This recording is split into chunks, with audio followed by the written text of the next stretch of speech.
Do you think our Zerg player here is gonna send out a drone at the start of this game and make proxy hatcheries? Because that's what he does every single time he's going up against our Protoss player here. What I've got for you today is the finals of the most recent Korean Starcraft League. It's time for a best-of-5 series of top-level SC2. We're in the top right-hand corner in game number 1.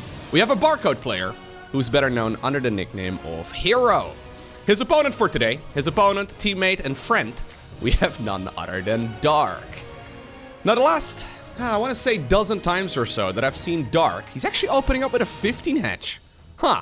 Alright, the last dozen times or so that I've seen Dark take on herO, he's gone for proxy hatcheries every single time. And at the very least, half the games. I have no idea if this series is going to be any different, but from what I understand, it is an absolute banger of a series. So we're going to have to find out together exactly what ended up going down.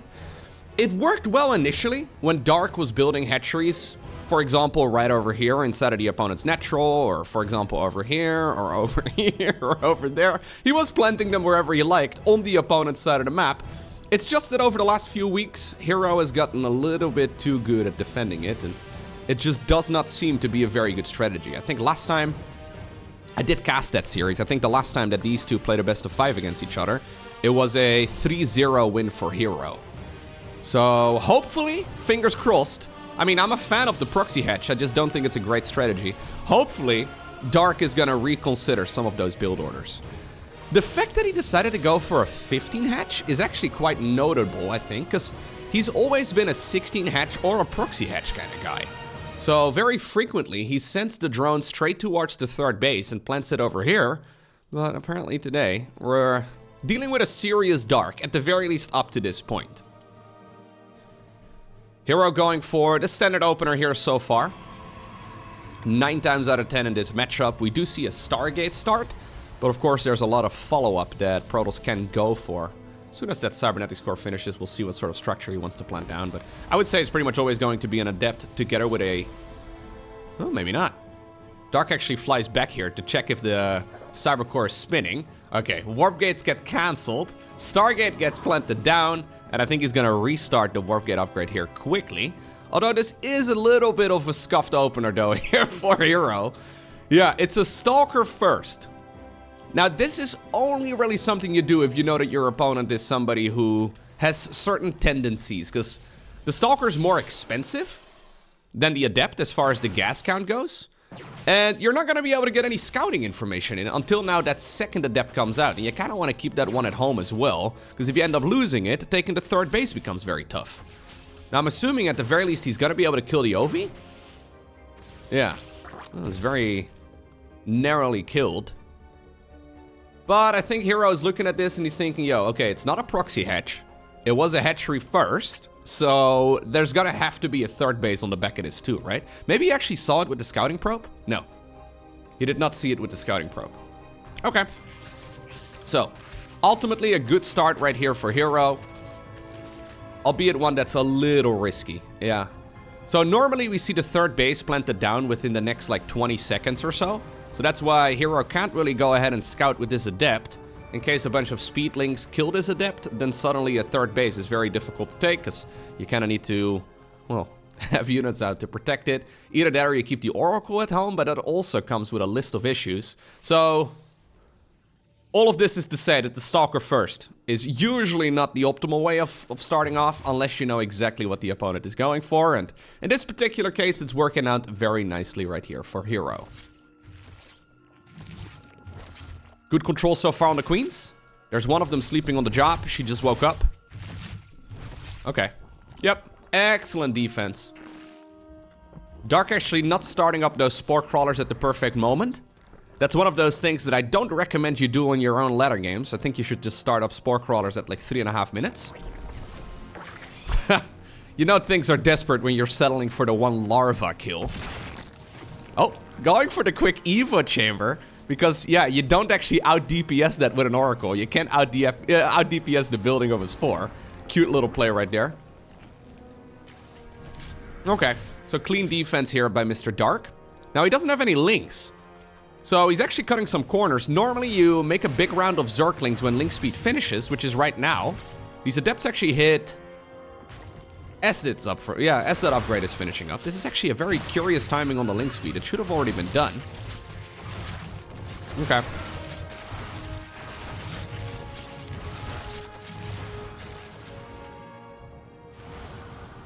He's just going to try and get as much damage done here as possible. 7 drones. I think 7 drones is good. Certainly worth it, but... considering how greedy Dark was playing, it is important here. Double Forge. Huh. It is important here that herO does not get too carried away with what he probably considers to be a small advantage at this point, because those Zerglings were late because Dark overdroned. And obviously Dark already had a pretty good spot. Decides to go for a Nidus network right now. So even though this game is very... quote-unquote normal, and a lot of the moves, if you're like looking at the broad strokes, are what we would see in every single macro ZVP at the, well, current meta of StarCraft 2. A lot of the details here are very funky. So now the Nidus gets scouted. Most Zerg players would decide to cancel it. Do you think Dark is going to cancel it? Also, I love the fact that herO sees the Nidus network. He's like, yep, perfect time for me to use up all my energy on the oracles. I also don't know if I agree with that, because now he will not be able to use them defensively. He still has one over here at the bottom of the map, but I don't think you really want to waste the recall on it. herO definitely an all-army hotkey kind of... oh god, an all-army hotkey kind of guy! Come on, man! Okay, that was bait. Fair enough. Nidus Worm does get popped down on the other side of this wall. Oracles can activate their pulsar beam once again! Stalkers and Adepts, very exposed. Corrosive Balls there, not dodged. Shield battery over here at the very least is going to be handy. Now we have Zerglings popping out as well from the other side. Now this is right after those Oracles did kill a bunch of stuff though on the other side of the map, right? And that includes, I think, a Queen. So this push is not quite as strong. Plus he killed all of those drones too. So Dark is very committed. He's only sitting at 47 workers at this point in the game. 20 workers or so behind his opponent. So herO could quite literally lose half this base and be okay. If he loses the entire third, I think he's going to be in a little bit of trouble though. Battery overcharge cooldown at this point about halfway done. Queens are at the front. That may mean that he's not injecting in the meantime. So let's have a quick little peek. Yep. I've noticed this in a lot of Dark games. He doesn't actually remake the Queens whenever he sends a Nidus Worm or like an Overlord drop towards the other side. So when the fights go on for a long time, he's just flooding lots of money. It's a weird thing, because you'd imagine right now with 400, 500 minerals, you make a round of Queens at home so you can start injecting again, right? But Dark very frequently is like, okay, now he starts it up. But very frequently he just goes all the way up to 1,000 minerals before he finally begins any Queens. Cool Ravagers don't look at explosions right there as the Ravagers turned around after throwing up the biles. I think, ultimately, this is good for Dark. But also, very risky. Yeah. In the meantime, the Oracles are on the other side of the map. Targeting the Spore Crawler as well as the... oh god, I hate everything about that. He kills 10 drones, sure. I guess he was busy microing over here. We'll have to excuse it. Yeah. Some massive vials over here, it looks like. Although he does blink forward, just barely in the nick of time. Roaches and Ravagers and Queens? There's so much blood whenever these two play against each other. herO on Dark. Never do we see like a, like a SERL versus, I don't know, a Showtime match or whatever, where there's a little bit of mutual respect. These guys agree to a fist fight and then both pull out weapons, like this is, they're very dirty, absolutely. They decided to sign up for a wrestling match and they decided to cover each other in oil first, and then they're like, you know what, here we go. Let's see how this goes. It's a very slippery style. My favorite part about it, though, is that they mostly do this against one another. Like, We do occasionally see Dark play like this against other Protosses too, and we do see a similar thing, I guess, from time to time from herO, but they really do bring out the worst in one another. Alright. Well, we've got ourselves a Hydralisk Den transition here. This is an interesting choice. Because what exactly... I guess the problem is the amount of Immortals here. Yeah, so he's putting herO on additional Immortal production. Despite the fact that 4 of them have gone down, Dark has decided he wants to make drones right now and both of the Hydralisk upgrades. Because the Hydras are not very useful until those upgrades are done. So... are we now just agreeing to not fighting anymore? Is that the plan? Because Dark is teching up, and herO is re-expending. Nah. This is just the calm before the storm over here. This is the eye of the storm, I suppose, you know? We've had a lot of aggression. The wind is laying down for just a moment, but, yep, it will continue here in just a second. Just a little bit of a peace treaty. A very short duration. Like a non-aggression pact type of thing here for just a second. Alright, well now we have Hydras. We really do need the Hydra speed upgrade as well, preferably, but this is effectively now just like an Immortal Sentry all-in with Blink. That's a lot of sentries. I was gonna say, can we see some Force Fields? Force Fields a little late to my liking, but okay. Does grab a couple of those expensive Zerg units. Transfusion on a Hydra, interesting decision. It died the next hit, but it's like transfusing drones in my mind. Nice control here though by herO, keeping a lot of those units alive. Does he have a prism? Okay, it's a little further back, so he is going to be able to reinforce this. Very conservative positioning actually on that prism. Aggressive blink forward. Is there enough? Drones pulled away from their mineral lines. Oracles right now swooping in as well, ready to sacrifice themselves for ire. A little bit of pickup control would be lovely on those Stalkers. Instead, we're gonna blink them backwards. 10 drones have gone down. My god. For a game number 1, this is a bit of a banger. That Immortal is actually putting in so much work. Yeah, 12 confirmed kills. Does get snatched into the prism as well. Blink forward once again. Hydra's using their melee animation. So you know things are getting a little desperate. 14 drones go down, only 33 workers remain. The Hydras are trying to grab the prism, but they had to move a little too far forward. That Immortal's still around as well. herO showcasing us some of the micro. He decides to back off to do another warp-in, and this warp-in may just be the last one that he needs here. There's just no income anymore here for Dark. Yeah, he's got no workers. Careful though, this can still go horribly wrong here for the Protoss player, because Hydras do have a lot of DPS. At this point though, I think Dark is gonna have to grab the prism. Yeah, full of units. Game number 1 goes in favor of herO. Game number 2. We find ourselves on the map Alcyone. Dark, we're not sending out a drone? There's a base you can build right over here. There's golden minerals that can be acquired right over here. Okay, if he wants to go for the gold base first, he will have to send out a worker relatively early, but look at this. It's herO who is gonna try and prevent his opponent from taking a gold base. This man has been mind-gamed one too many times. He's waiting for Dark to take the gold, and you know what? No. This is, I was gonna say, I think he's just scouting for any sort of shenanigans out here to see if there's a probe waiting to block him. Not the case, it's just a 16 hatch at home. Ah, this is a mind game inside of a mind game. Okay. Well, at this point, herO knows that this is not going to be a gold base first. So, effectively, small advantage right here for Zerg. He's got a double check, look at him. He's way up in his own head right now. Yeah, he does not believe that there's golden minerals available and that Dark does not want to take him. Either that, or he's actually planning on proxying his second pylon now. Could be. Second pylon usually gets planted down right about right now.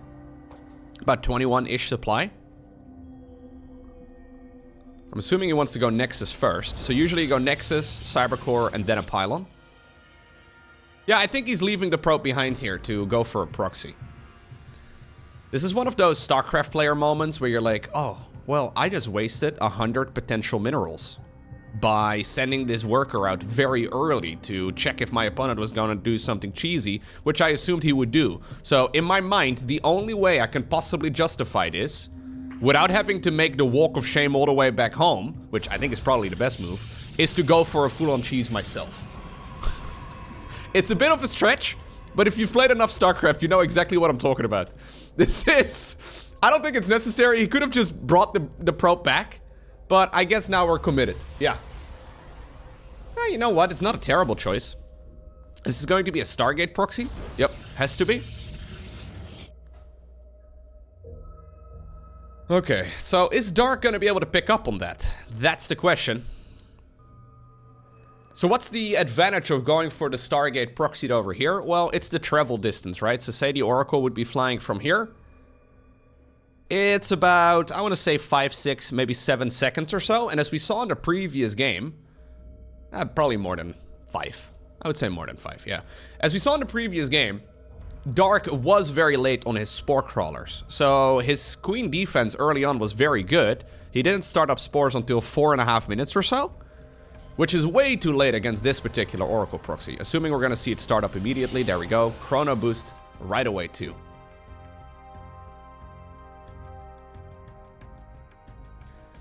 I always kind of feel like it's a bad idea to cheese Dark. Dark is very good in chaotic games. I've said this many times, but I think StarCraft players in general, on the whole, we all suck at playing a game and needing to think about the game at the same time. The majority of us are really good at analyzing mistakes and then hopefully not making them again in the next match that we play, you know? In the next similar scenario that we get to. But Dark is very strong in thinking on his feet. Now he's gonna need to, because this game is funky.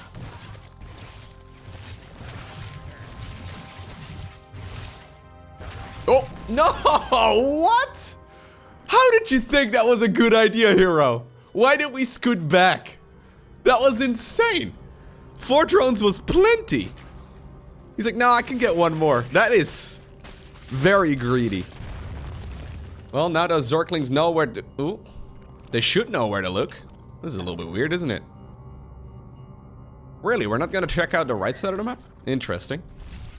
Okay, now you will find it here eventually. That was way too greedy. I don't know why he stopped flying. Alright. Will the third Oracle pop? That's the question here. Place your bets. I'm gonna say... no. Oh! Alright. Well... he's still got an additional 4 workers though. In the meantime, probes ended up getting denied over at the third base. So it looks like there were 2 attempts for taking the third nexus. Instead, we're now going to be taking it on the left side of the map. This is a very messy game though for herO. Oh no, why are 2 adepts out here in the open? That makes no sense. This third nexus is in a world of trouble. Keep in mind that we have only 1 Oracle right now, and that Oracle is on the other side of the map. No energy. So the third nexus is not going to happen. Twilight Council, Forge, and Robo Facility apparently is the answer right here for herO. I think herO is saying to himself, okay, that third nexus, not going to happen. So we'll just get everything. So ultimately, right, considering the proxy was actually quite the success with the first 4 worker kills, is this now a good situation right here for herO? I don't think so. No, this situation sucks for Protoss. Why did we trade like 7 Zerglings for 1 adept there? Like, what was... oh, it's because we have more links coming. Okay. So the plan is just to deny that base for a long time. Look at the probe right there, dealing 5 damage at a time as well. Absolute legend. Probius himself. The only unit that can't shade around here.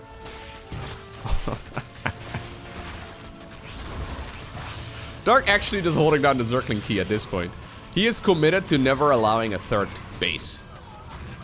Yeah, you know what? It's working out really well for him. He just killed an additional 2 probes. Zerglings are headed into the main base. He scouts exactly what's going on. It's crazy to me that Dark in this position is like, yo, you know what I'm gonna do? I'm gonna make a lair, Roach Warren, 2 additional hatcheries off of 48 workers while making non-stop Zerglings. Like, what? The decision making is good, right? Like, if you look at it here objectively, it makes sense. But whilst you're playing the game, these are very weird calls to make. Because making a 4th base off of 2 base economy, strange. Making a macro hatch off of 2 base economy and then making non-stop Zerglings, it's all a little bit funky. Now, this is sometimes where Dark goes for a bit of an overcorrection.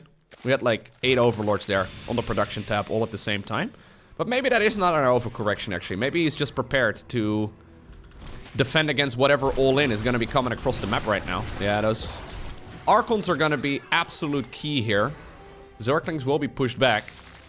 Dark certainly did make too many Ovies, though, because he's sitting... Oh my god, he's still making more. He's sitting at 98 out of, well, now 100 supply out of 174. If he gets a minute to make non-stop roaches, I guess it's fine, but... that may actually bite him in the butt. Because as good as this game has been for him over the last couple minutes, this push is very dangerous. Yeah, charge slots don't mess around. +1 melee finishes up, or +1 ground weapons rather, finishes up a little bit after the fight begins. But suddenly this Protoss army is dealing a lot more damage. Archon goes down. Queen's just trying to zone away. Big Zealot warp in, 7 additional Zealots. Oh, burrow. Really? I need to go back. When did he decide to go burrow? What? He had it... He had it this entire time. So... So he started this up when he saw that his opponent wasn't gonna get a 3rd Nexus, it seems like. That's a very curious timing on burrow. Makes me wonder if it's a misclick. It kind of looks like one of those misclicks that you can play off as, no, I completely intended to do that. Because it's actually kind of brilliant in this particular moment. But it's before he knew that it was a Zealot all-in.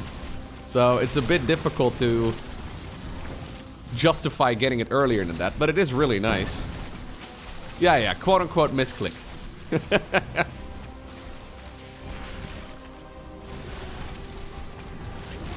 Usually, whenever you have to deal with a 2-base all-in, all you really want to do is just make non-stop army. Like, maybe 1 upgrade.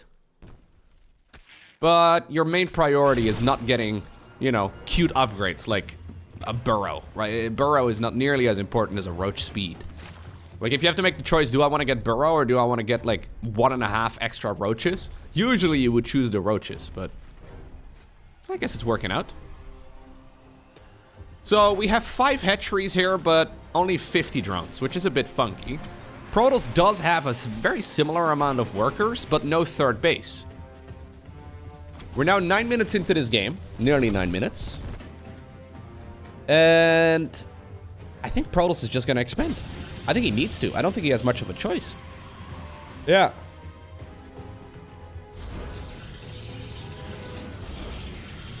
So what do we do now as Zerg? Quite a few options. Nidus Worm, once again a choice.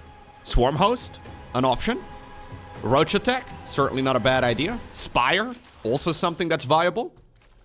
He's got loads of different options available, and that's what makes this position very dangerous here for herO.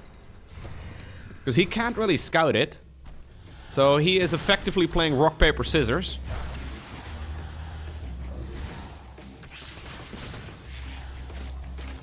Maybe slightly weighted rock, paper, scissors somehow. Yeah. I think Mutas here would be an insta-win. But the problem here is that Dark doesn't really know exactly what he's playing against either, right? Like, this is more of the same. There is no Blink available here, but I think Blink, together with Archons, could shut down Mutas quite nicely. So I think Dark is actually just not taking any choices, or any chances, rather. Yeah, he's just going Baneling Nest here and making a lot of stuff. Still a very scary Protoss army, though! Ooh, a couple roaches do get sliced off, really? We turn them into Ravagers to give them some additional armor? That is so risky, though, because those units are super expensive. Ooh, you know what? I think herO may be able to do this. A lot of very expensive Zerg units right there fell. Nice control, of course, by herO. Interesting decision-making right there by Dark to morph those exposed roaches on the other side of that force field wall to morph them into Ravagers. Prism. Prism. Oh, God. Almost got biled down. Not quite. Queen over here trying to get close to it. Oh, my God. Is herO actually doing this? No, I don't think he is. Like, he's been behind for like 80% of this game. Now he loses the Prism. That's it. He cannot afford losing the Prism. He did make a third base on the back of this. Man, those Immortals are still actually packing a punch. Dude, imagine all of these engagements with one additional Oracle in the sky, though. Like, remember that Oracle that decided to go back in for kill number 5? That could have made all the difference. Game number 3. I was actually fast-forwarding through the first 2 minutes of this match, because I figured... I figured the man had changed. And then I looked at the minimap, and I couldn't help but notice a giant red square on the Protoss side of the map. So, we'll have to see exactly what ended up going down right here on Heartlit. Dark evidently did not want to go for a hatchery first, at least not one, over in his own natural. It's a curious build. I still don't think it's good, but mixing it in a best of 5 series is a lot better than going for it literally every single game. So this is Dark pretending to go for a third base, and then shift queuing it to the other side of the map. Okay, now the question is, when is herO gonna pick up on this? So herO wants to confirm right now whether or not this is a 12 pool. He goes into the main base. He should see a gas geyser and a spawning pool at this point, I guess, but it's okay. It is a little funky. What is the exact normal timing of a gas geyser and a spawning pool? I'm not 100% certain. Anyways, maybe that's something that he could have picked up on, you know? Instead, it's gonna be a hatchery inside of Dark's natural first, and then a hatchery inside of his opponent's natural. So this is going to be hatch, into gas, into pool, I think. Either that or hatch, into pool, into gas. Yep. No, this is super greedy here by Dark. Now, is this good?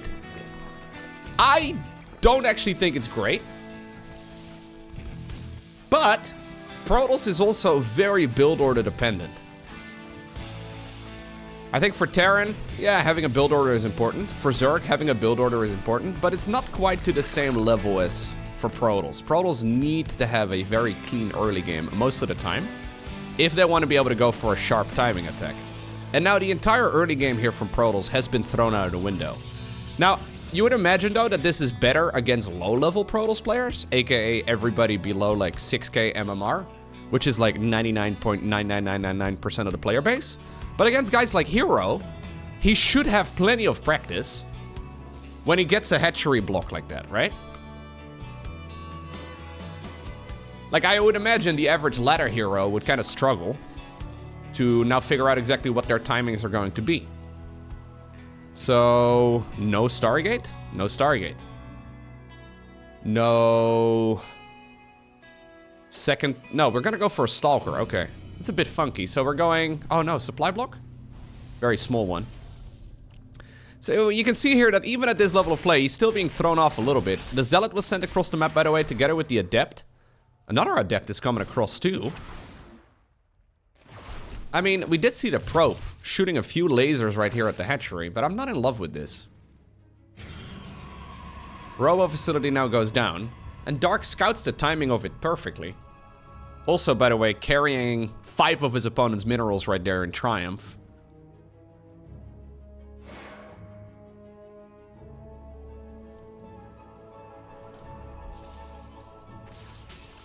Yeah, playing against Dark must be very tilting from time to time. Like, he's not even throwing curveballs. He's throwing boomerangs, you know? Sometimes they fly back in his own face. It doesn't really make a lot of sense, but... I guess sometimes good strategies can become really bad. And bad strategies become strangely good. So what do we do with a Robo first? What are the options? I was gonna say, you have to go Robo Bay. It's really the only thing that makes sense, but is this really what you want to play? A bit of deja vu from the previous match, because... we now once again are gonna have difficulty securing the third base. If it's stupid and it works, is it still stupid? Yes. Yeah, just because a strategy works does not mean that it's a good strategy. This is a discussion that I've had many times, though. It does depend, though, I guess, on what exactly ends up going down. But there's a lot of those scenarios in StarCraft 2 that only make sense if you know your opponent's tendencies, right? So these guys have played literally hundreds of tournament matches against each other, so they're very well aware of what the opponent's tendencies are. But going for a stupid build and making 7 coin flips in a ladder game against a guy you've never played against before is just not a great idea. Because if you go for strategies that have like a 30% chance to win, sure, it can work, but the strategy was still stupid. It was still bad. Your 30% strategy may be a lot better, though, if you know who your opponent is and you've played against them a million times before. But, yeah. That's the beauty of, especially Korean Starcraft 2. A lot of the Koreans like to play this, like, much more gambly style. A lot of the strategies that you'll see from both Dark and herO, if you were to put them in an Excel spreadsheet, none of them give you a positive result, you know? Like, a lot of the strats they play don't make a lot of sense on paper. But it's still... Oh, really? So, hold up right now. So, we rushed out a Prism with Gravitic Drive and 2 Disruptors. I thought that was the response right here from herO. So, this is him going for a Disruptor drop again. Okay. Brenda and Karen made a jump for joy as they died. Interesting way of doing it. However, now the follow-up is Double Stargate. Double Stargate what? Phoenix? Void Ray? It's Phoenixes. Okay. It looks like, by the way, we did have a little bit of a drop-off once more. Margaret also joined Karen and Brenda wherever they are now. Oh. Coin flip may be paying off right here. Because Dark is taking the worst decision of this game so far. He is going Spire into somebody who's going Double Stargate. Now, in his defense, who goes for the latest possible Disruptor drop with Prism Speed into Double Stargate Phoenix?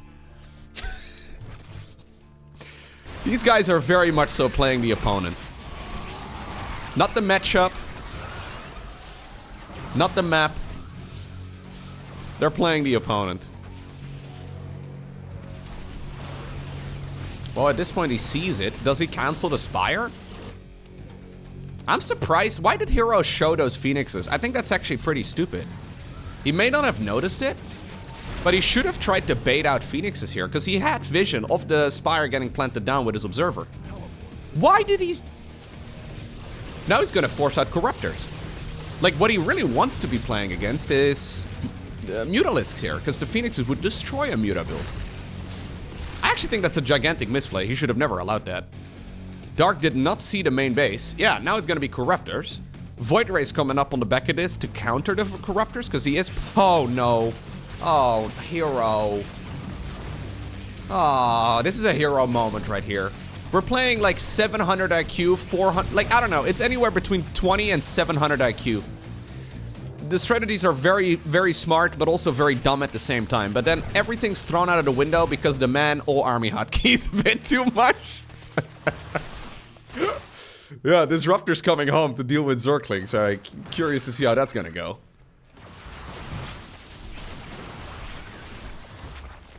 Yeah, 9 probes is relatively manageable.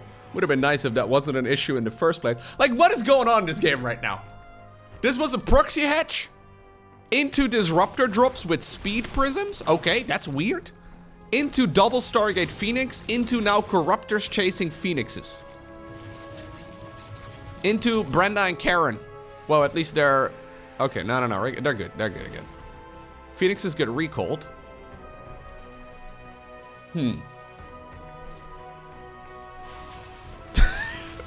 Well, that's one way to do it. Yeah, there's no way that battery overcharge is gonna save anything. Okay, so this is now turned into the strangest 2-base all-in I've seen in a while. There's 2 Void Rays, about a half a dozen Phoenixes, 2 Disruptors, and whatever else I guess can be warped in. Well, the Prism is not going to live, so we're not going to be able to warp in a lot of stuff. Corruptor's up in the air as well. What are we watching? Biles just killed a Void Ray. Okay, I would say that's suboptimal. Ultimately, though, Dark will clean this up, and he's already droning again.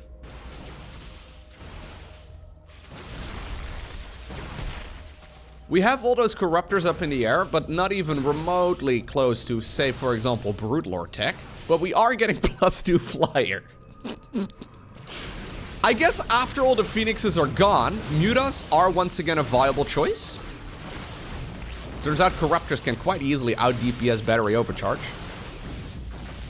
So that's the last of the Phoenixes. Do we go in? Yeah, now we go Mutas. There's still an observer over here, so if herO is paying attention, he should see the wiggle of that spire. When the spire wiggles, it's upgrading. That's what she said? Bit of a stretch, but... Corruptors once again activating their caustic spray ability. This is a very strange game.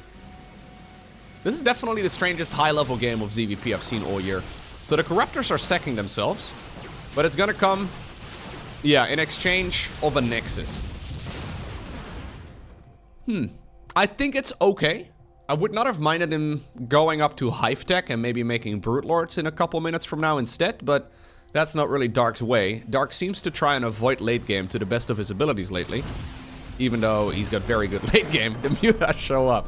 Looks like the Nexus kill in the main base was irrelevant, because Dark still obtains the victory as soon as the Mutas show up. Next up, we find ourselves on the map site Delta. Do you reckon I can fast forward in this game? In a lot of the ZVP casts that I've been doing as of late, I've been skipping the first 2 minutes, because generally speaking, nothing really exciting happens until Protoss finishes up their Cybercore, which is a little bit after the 2-minute mark.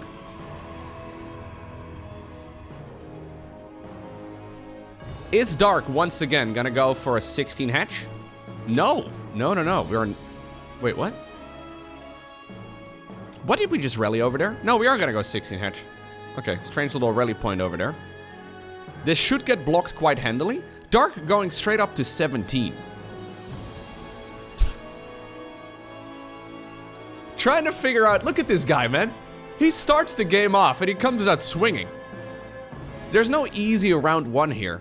So Dark drones up to 17, sends a drone out onto the map, just like he did in the previous game. Then it turned to a proxy hatch. Now he really just wanted to expand to his own natural. Okay.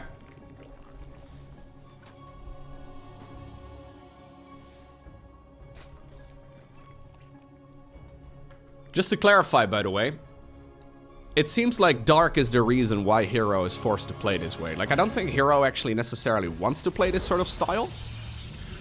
But he probably goes into these types of series without really a plan. He is just looking to play good old Adepts into a bit of Oracle harassment, into Blink Stalkers with +1 ground weapons, right? Like, he is looking to play a normal game. But every time he goes up against Dark, he probably, yeah, puts his hands in his hair. He's like, you know what, I guess we'll see where this series is gonna take me, because whatever it'll be, it'll not be quote-unquote normal. So, Cybercore is going to finish up within the next half minute. I would imagine every time that the game is normal, like what we have right here, everything is A-okay to go for a Stargate. Tassadar, take the wheel. Show me what... Yeah, there we go. Show me what I need to do. Put your faith into Tassadar. Well, last time that I saw Tassadar taking the wheel in the StarCraft storyline, he crashed the Gantry Thor, so... maybe that was not ideal.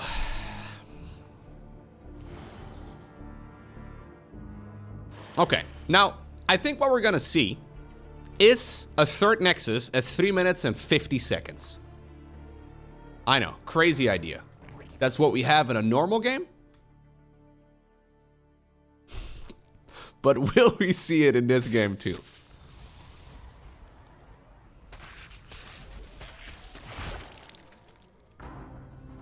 Okay. Oracle? Oh, no. Hello. herO? herO. Ooh.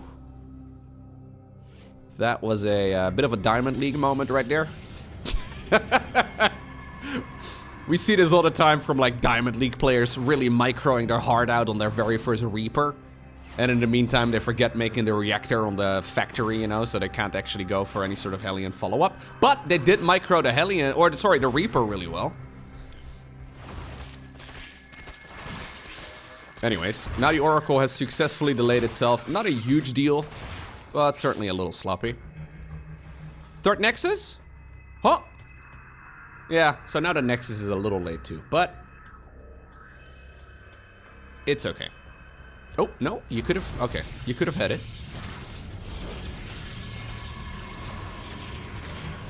Dark seems to be such a pain in the butt though, when it comes to his randomly timed Zerglings. So he's more than happy to sit here at 32 workers. Now, 32 workers is pretty atrocious at this stage in the game.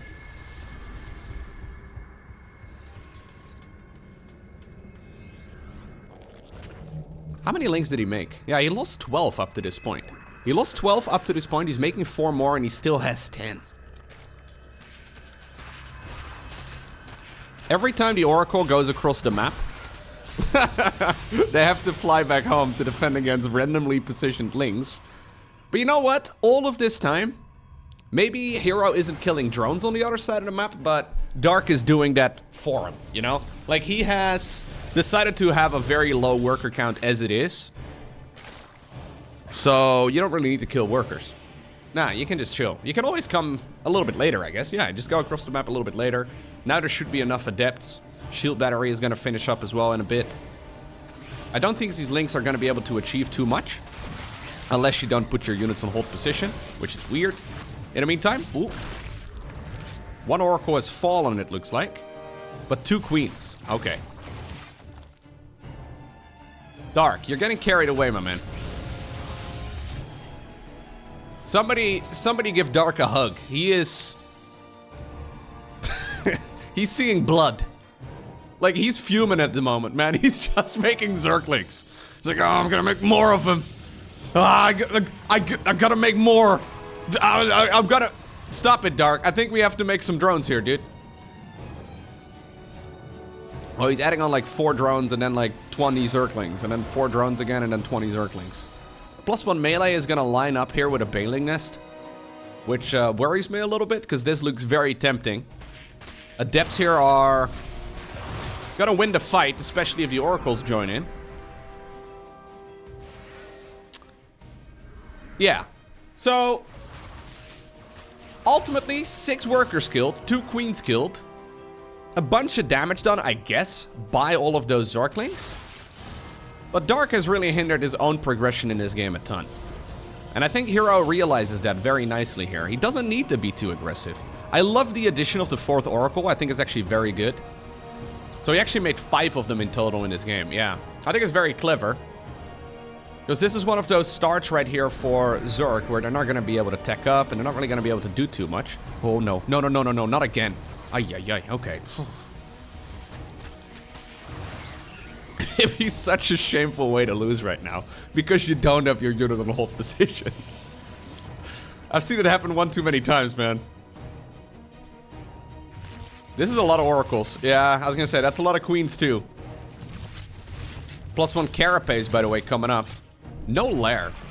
Oh my lord. Sorry, I just completely missed that.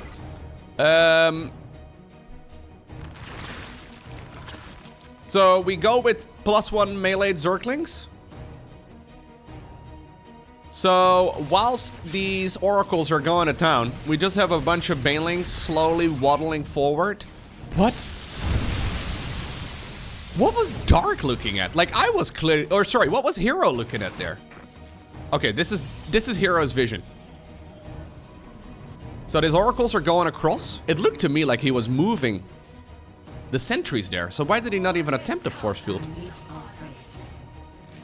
A little bit of first-person perspective. Yeah, he sees the units on the minimap. Oh, I know what happened there. Okay, so I think he assumed those were just more Zerglings. So he commanded his ground army there to attack move over in that direction, not expecting the banelings at all. He assumed that that was just gonna be a bunch of links. Okay, well, suddenly, herO seems to be falling apart, losing 18 probes. And that somehow, some way justifies this opener here for Dark. It's such a bad opener, but now the man decides to drone up. Now he goes for a lair. Now he goes for a roach warren. He's like, yeah, perfect. That's what I was... Really? Oh my god. This is what I advise people to do that use the all army hotkey too frequently. Now, it should never be done at the pro level, but putting a probe on hold position, it makes sure that it doesn't show up as an idle worker, and it also makes sure that it does not show up as you press the all army hotkey. So it's quite clever with the shield battery behind it. I think herO is the one programmer that may make use of that. I really... It's better than having all your Zerglings, or all the Zerglings here running into the natural expansion, but... Okay. Now this is a weird combination of units, because this is a Colossus without ranged. But, Colossi, I mean, retarget it to the Zerglings, please. Oracle swoop in as well. Corrosive Biles, okay, dodged. Oh, you know what? I think he can actually still win. Yeah, GG is cold. I think the first 6 minutes of this game were just a little too good for herO. And I guess at this point, those 18 workers that he lost, they were not that big of a deal yet. And that will bring us to the map Oceanborn. Final game in this best of 5 series. Very curious to see who comes out ahead here. I think overall, herO is playing slightly better. But when the man makes a mistake, they're very significant errors. Like Zerglings running into the natural expansion, not protecting against that baneling group, for example. There's loads of mistakes from both players. But the ones that herO seems to make are a lot more game-ending than the ones that Dark has been making. But Dark has been making a lot more smaller errors instead. He's like, yo, bro, we're usually playing this game where you block my natural. Hello? Where are you at? Okay. So this is the moment where herO goes for a scoutless opener. The Cybercore scout timing is what the pro gamers refer to as the no scout. So when you scout with the Cybercore, that's basically the same as not scouting at all. But they still scout because you kind of do need to scout at least a little tiny bit. But this looks like a no-scout opener right here for herO, which is pretty ambitious considering the series so far. Yep, so Nexus. And then we should see a Cybercore momentarily. He's just ensuring that there's no hatchery out front. Although, to be fair, if it is a proxy hatch in that location... Oh, we're not scouting at all? Whoa, okay. Yeah, I guess if it would have been a proxy hatch right over here, it is better to not go for the scout, because you would have a probe that is mining the entire time, whilst otherwise it would be scouting. Kind of a crazy decision there, to be honest, from herO, to not go for a scout in the final game of a best of 5. Now, by the way, this particular series is from the Korean Starcraft League. I think I said that at the very beginning. I will go ahead and post a link to the Patreon page of the Korean Starcraft League down below in the description of this video.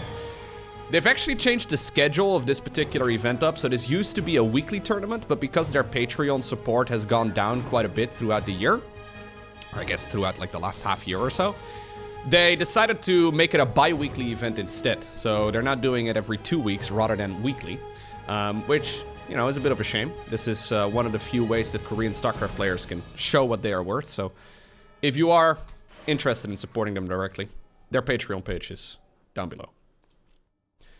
Very easy way to support SC2. If you want to, of course. Stargate gets scouted right here by Dark. That's always nice. At the very least, he didn't need to commit with a worker. Oracle start here once again for herO. All drones pulled out of gas for Dark. Not a single one left in there.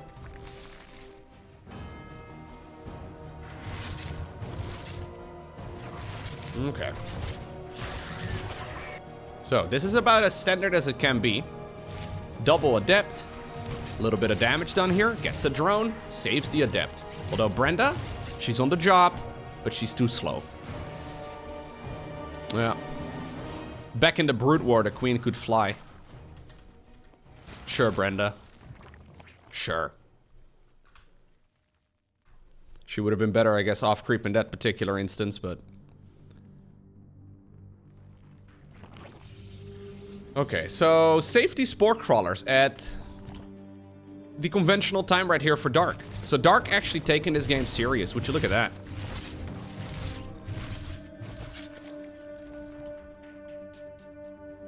The class clown strategy can work out very nicely for you, but every once in a while when there's money on the line, you gotta stay at least somewhat focused. So this is as normal as Dark has played recently. Losing 3 workers up to this point is not great. If you can get an Oracle though, that would be massive. Oh, losing 2 more? 3 more? 4? No, 3 more. 6 in total. Only 1 Adept killed. This is a good start right here for herO, who's now going for the Twilight Council and the Forge once again. So no 32 workers and mass Zergling production here for Dark this time around.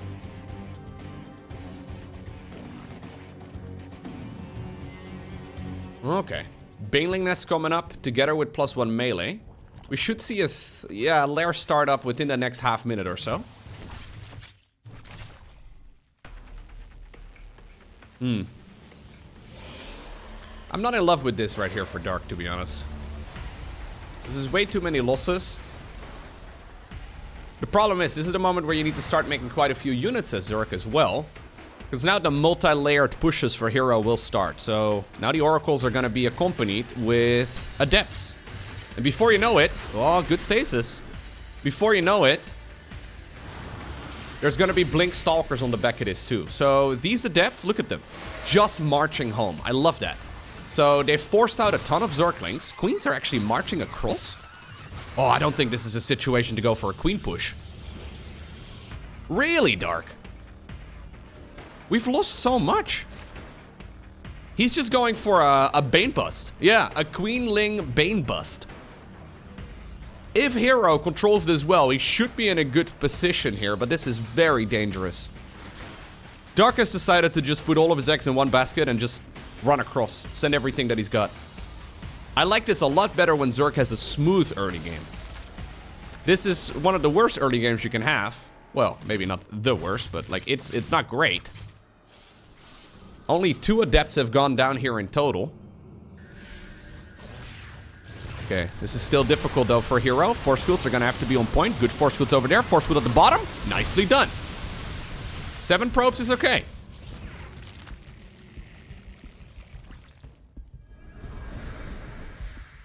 Blink is on the horizon. +1 melee just finished up. I think evacuating the probes is not a bad call. Force fields? Do we have energy still? No, I think there may not be energy.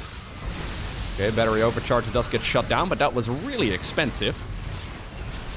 Yeah, I don't like this for Dark. Nicely done right here by herO.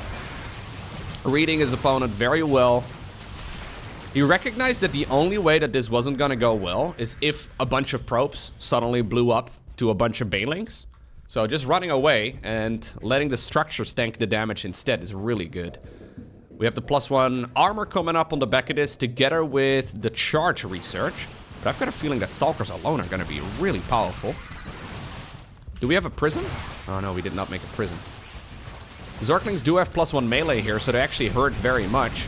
Oracle's sleeping on the job for a while.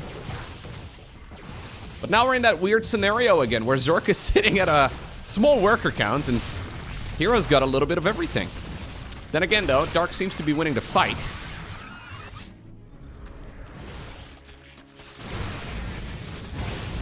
Okay. Okay. I think herO can chill for a little bit. I don't think he needs to do much. You don't have to constantly be aggressive. Just chill. Just breathe for a moment. You're far ahead at this point. There's really no reason to engage on creep. Like, let him come to you instead, or just, you know, max out and then go for a push. Because you're gonna be able to max out before your opponent can at this moment. So the fourth Nexus makes sense, but I also understand that Dark is kind of scary to go up against. Before you know it, there's gonna be a Nidus Worm or Swarm Host or whatever. So attacking can prevent a lot of that. We're doing it again. herO taking a page out of Diamond League. Okay.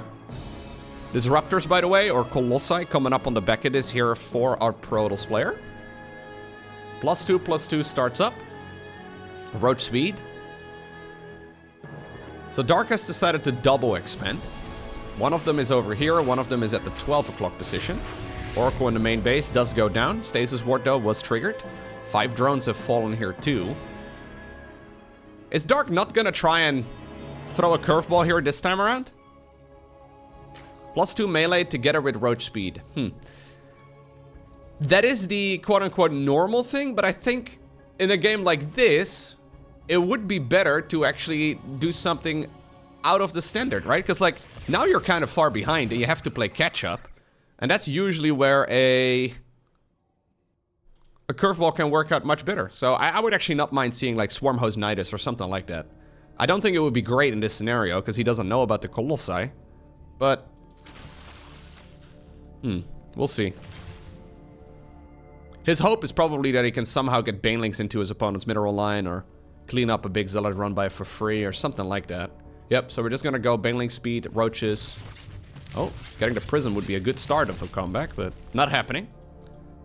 herO thinking about just making a 5th base already? Okay.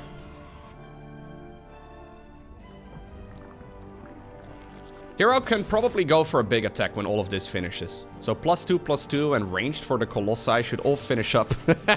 Probius saves the day again. It should all finish up right around the same time. I think herO should be able to max out as well.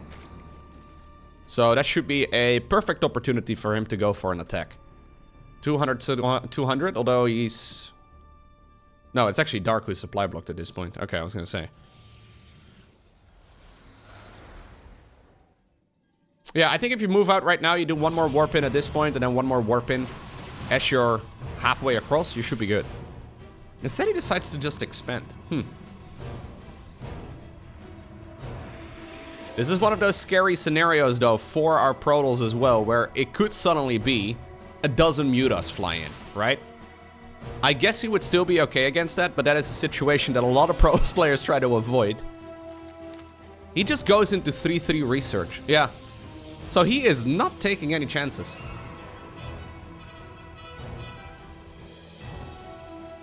Aww. Both of them are patrolling. How cute. They're patrolling against each other. So Dark is actually kind of in need of trading out these units as well. It's a weird scenario for him, but he's got all his army. He could have technically gone up to like 100 drones in this game, and it would have been okay, which probably would have allowed him to come back into this. Problem is, he does not, he does not know. He couldn't have known.